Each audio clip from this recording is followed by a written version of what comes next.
and education again being the key to the ending of the oppression and exploitation of people of color in this country. And it's like, okay, now we've got this war on drugs.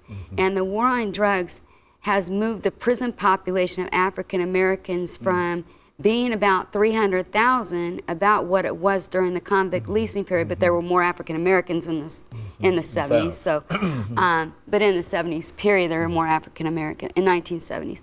So they were really not. It was really not a huge population of people who were incarcerated. We're talking overall the prison population about 500,000, and they probably made up maybe 100,000 of that population.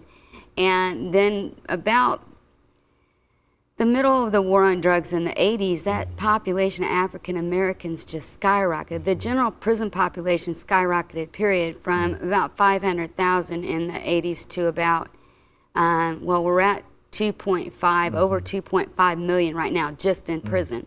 And out of that 2.5 million just in prison right now, over 1.5 million are people of color, whether it's blacks and Latinos. They didn't even count Latinos as people of color until about I think it was the mid-90s on the Bureau of Justice Statistics. They threw them in white. So really the image of people of color being overrepresented in the prison system is distorted because you know, if you throw Hispanics in with African Americans and include all people of color, you're talking about 70% of the prison population that's in there for nonviolent drug offenses are people of color. And if you look at the federal level, it's like 85%. Now, would you say that in view of this reactionary period following the Reconstruction period, when Africans were making some kind of progress and then there was a reaction to that, that the 1970s might have also represented a reactionary kind of thing to what happened in the Civil Rights Act of 1965, for example, and all of those other advantages. And so by the 70s, you were saying that that this all started up again, that the war on drugs was a well-orchestrated plan to legitimize the continued incarceration of exploitation of people of color.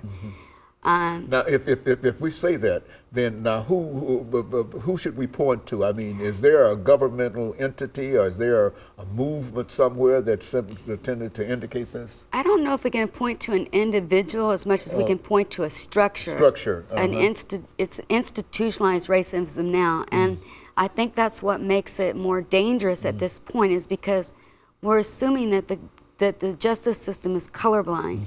But the justice system is not colorblind, because when you look at the statistics of people who are arrested for nonviolent drug offenses, most of them are white. I mean, the majority of them are white. 70% of them are white, but 70% of the people spending time in prison for those are African Americans. So it's completely flip-flopped. And I think we need to let people know that this is happening. People need to be struggling for the removal of this system in the same way that they struggled for the removal of Jim Crow, for the removal of slavery, because the same results are happening. And Dr. DBurris-Kitchen, let me thank you for bringing that excellent information. And I think that we can really see some of the things that you're talking about in terms of the growing prison population today, and that certainly justice is not colorblind, but I think that the more we have an opportunity to expose, at least to talk about the kind of things that we're talking about here today, I think it gives us all an opportunity to be able to be more sensitive toward these issues, and especially more sensitive toward the situation that the African-American male finds himself in, because I think that, as you also know, that their population is also increasing in terms of unemployment. In every negative category that we have, we're dealing with a real problem within this population. And so I just want to thank you for bringing that information back and demonstrating that it just didn't start last week or last year or whatever, but that this has been a constant and continuous pattern, you see. And so, and since I can't see the time, I do imagine that we have about 10 or 12 seconds to go, but I certainly appreciate you coming by and giving us that information. And of course, let me encourage our audience to tune in again next week for another informative edition of Comments. Thank you and good morning.